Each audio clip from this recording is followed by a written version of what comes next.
So here we are in the swamp. Wait, why do I have that equipped? Never mind that. Okay, but so you're seeing here that because we changed the water main in the light world, now this place is overflowing with water. It's actually a very cool idea. It's just never really utilized at all, and I couldn't really tell you why. It's sort of weird. They introduced this gimmick that could be used for the dungeons, and then it just never came back. Anyway, what I've been up to lately? This microphone, I hate it. It is the main problem in my YouTube videos consistently. I have some weird static that happens, or it's just too quiet. I had like a recording where I was almost done with this dungeon, and then it starts fucking up badly. I'm looking, I'm like, oh shit, there's static in it, and I look, and there's horrible static. My dad got me a Blue Yeti. I think I mentioned it once to him, and he saw it on sale in Staples. And oh, that actually killed the thing for me. Thank you. Like, it caused me to throw the pot. Kind of amazing.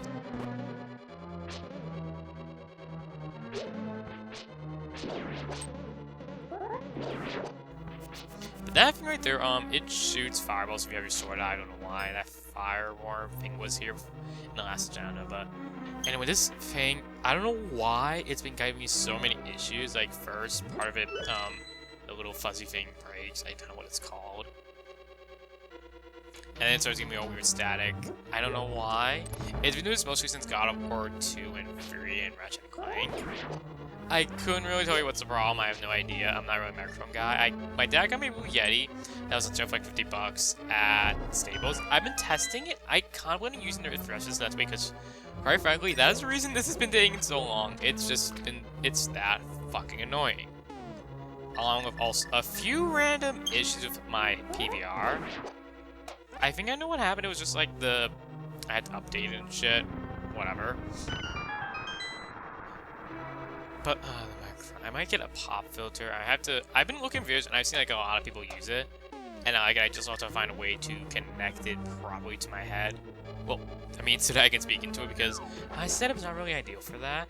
This microphone, again, is like from last century.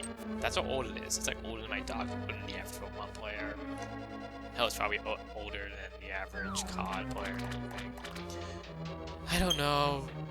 I've also got busy, I got sick, etc. But more on that in an update where I'm gonna hopefully have the Blue Yeti working. But this dungeon, it's a water-based dungeon, the most dreaded part of any Zelda game in my opinion, for pretty much everyone. But this one in 2D games, outside of the Temple of Droplets from Minish Cap, I've never found a water dungeon that painful. It's like nothing on the level of the 3D games. It's so crazy in my opinion. I think they just took like trying to make it complex a little too far, like having all of the complexities and like changing the water level and stuff. I don't know, maybe they took it too far? And, wait, how did that thing get in there? That shouldn't be possible. It went in between the cracks. What the hell? But anyway, like, see that those serpent heads, we were supposed to be getting water flow to continue on, finding a way to get to it. It's not that bad. I never really found it a problem in this game. But I just feel like the other water engines, they had you doing so much, but they had it extending to like doing so much, like finding more keys. The biggest problem with the water temple, because I have a friend, I saw his file, and I don't remember what exactly it was, but he basically screwed himself in the Master Quest version, I think, where he could no longer continue because he used the key in the wrong place. It's kind of weird, I don't know. It's reportedly happened to other people. Some people don't believe it. I kind of have to believe it. I think maybe he might have missed one because he didn't. I don't think he had the compass. Why did I do that? Why did I do that a second time? Actually, we actually need this close. Wait, water dungeons only banned 3 games, and even then, based on water dungeons, I would actually wonder if the fear of water from Ocarina of Time, maybe Jorah's Master some people, is why Wind Waker originally was so hated. Like, I can understand the sailing. That's clearly not everyone's cup of tea. Like, it had to take some time to grow on me. Like, you love it or you hate it. Although, what else? Like, the water temple, you just have to do so much. You have to go up and down. You have to put your boots on. Like, I kind of feel people are trying to be hipsters and saying, I never found the water temple a problem. I don't know what people call it annoying. There's no problem with putting your boots up and taking them off. And I kind of see that it's not that bad, but at first you have to admit you're clearly going to have a problem. And even then, it's not that fun, and you can't really ignore the problems people are saying. It's just you always have that one person try and act like they conquered it no problem. Like, I don't think like any dungeon can be conquered without a problem. Like even the like without saying something minor. Like the Temple of Droplets, like that thing, it was a combination of water and ice. Like it was both, and I find that's why it was kind of hard. I didn't mind it. I just hated some puzzles. They were so annoying. Like basically the block ones. Although ice dungeons were never beloved in Zelda for a reason. This game started that trend. You'll see what I mean. It's kind of horrible. And I just came down here for it. But anyway. Water dungeons in 2D games, they never were that bad. They can be annoying. It's just 3D games. I really do feel like they try to complicate it or make it so intricate in some ways. I never found the Great Bay Temple that bad. I just feel like it sort of pointed you in where to go, like how they tried to make the water temple in Ocarina of Time. So there's that. A few times I would get stuck, and still to this day, but I never found it that bad. People say it's worse. I never found it worse. I just found both painful. The Tower of the Gods wasn't really water-based in Wind Waker, but it could be annoying because of how traveling, because there's no wind, so you had to use the cruise feature, and that was annoying. For all of Skyward Sword's faults, what the frick was that called? That water and horror dungeon. I'm trying to remember. Like that one wasn't even that bad at all. It made it made use of both features, the water and the horror part. Like, I want to say Trunade, but I'm thinking of Yu-Gi-Oh! The card giant Trunade. I'm really trying to remember. Ancient Cistern, that's what it's called. Like, that one was actually not bad. For all of Skyward Sword's faults, I think that when people, like, saw the first hook shot, one of the coolest items in Zelda history. Boing! Twang! Other stuff. Ratchet. Oh, wait. This isn't Zelda. I don't know. But Ancient Cistern, I was very surprised. That was actually kind of a cool dungeon. I even almost won. He went upstairs sideways. Anyway. That was actually a really neat dungeon, in my opinion. I did not have a problem. I don't think many people did either, like, besides some of the prerequisite problems. And Skyward Sword's problems were basically padding, fetch, and unfocused linearity, not much exploration. And I can see their points. But that dungeon, I was surprised. Like, I figured, oh shit, some of these controls could they really be that bad? And no, it wasn't. By the way, I personally view the hook shot as an upgrade over the range, because it can still grab things. It doesn't have much range, but it kills things more easily. I think it does more damage and so on. Like, see, it can actually hurt the jellyfish if we just move out of the way. I was probably not supposed to come here. Yeah, I was definitely not supposed to come here. Never mind. That room just has no purpose, but on the note of other Zelda games, like recent ones, Twilight Princess HD came out recently, and I feel like that port, I think they should have given more time. Like, apparently it started not after Wind Waker HD, but I feel like maybe visuals they could have done more. I noticed that more realistic games, like for reference, the Sly Cooper games are cel-shaded. Ratchet & Clank is kind of like that, I think. It's more cartoony. Jak and Daxter is more realistic. Sly Cooper, I think, holds up the most graphically because of its cel-shaded art style. Ratchet & Clank is more cartoony, but it is kind of like Sly Cooper. Jak and Daxter HD, all three games look pretty good still, But I think because they are more realistic with humans and stuff, that's why it doesn't look as good in HD. And I was replaying Prince of Persia HD Trilogy, like all 3 games, and I noticed that compared to some other ones, they definitely didn't look so good. Same with Devil May Cry, as I did that earlier, and so on. You're kind of seeing what I mean. At least I think this was just when it originally came out. Like with Wind Waker, they were able to do a lot of change. Like it looks like an almost completely different game, and I think that's why it just looks so well and looks so beautifully, all fixing the problems.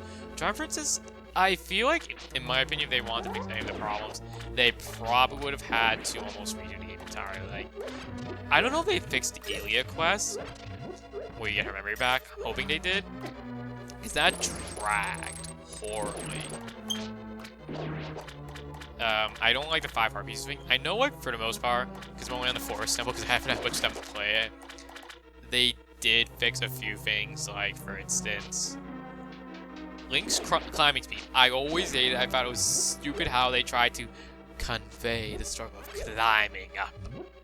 Because it's like, it's a fantasy game, and Link's supposed to have some decent agility. He shouldn't be struggling when he managed no problem in Ocarina of Time. And hell, since he's a farmer in Twilight Princess, he should have more strength and more of a body shape and all that stuff. But no, I don't get why they did that.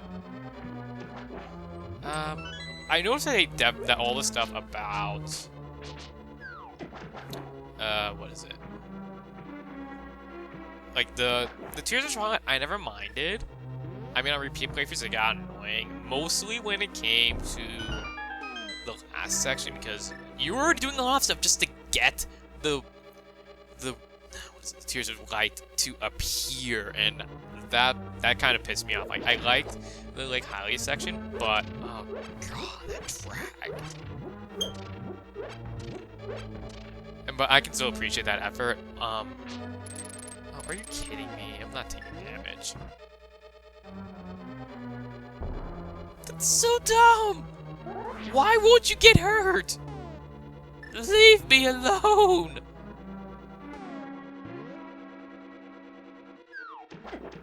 That's okay anyway. I'm not really noticing much else. I think like maybe they should have gotten rid, if they could have, maybe replaced some of the heart pieces with other things, because that's stupid how it's 5 heart pieces at a time. It's overall still fine. I don't think they could have done much with it in HD 4. Even though it's using the same engine as Wind Waker, right? It's definitely visually improved, but I don't know what else. This thing, I think it's called Baronade. It's I'm trying to think of another boss from another Zelda game. You just are basically hook-shotting all of its little things off, and then you're just slicing it off. Then you're just slicing. Ooh. I'm worried. Oh, crap. I'm just getting worrisome, because that thing does a lot of damage. Yeah, you should probably keep your distance, because again, everything in this game hurts. So, yeah.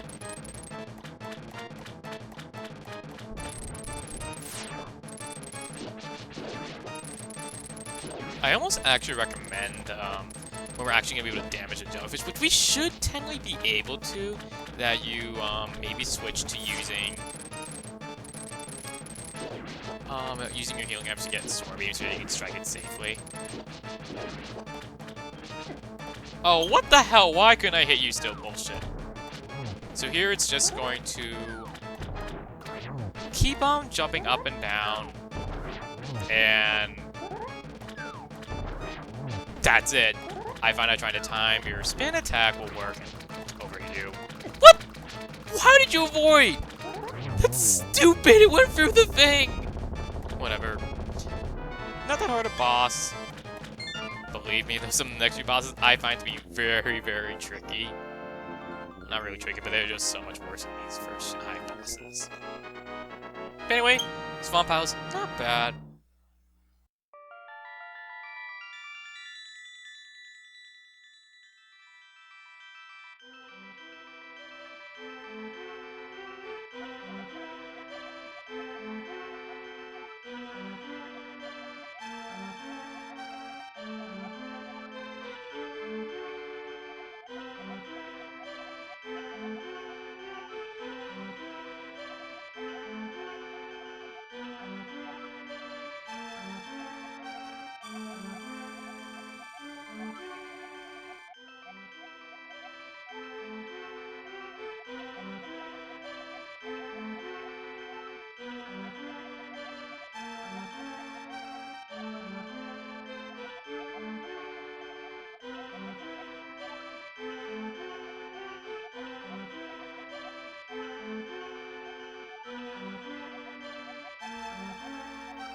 Nah, nah, who's this gang? I'm kidding. I do understand.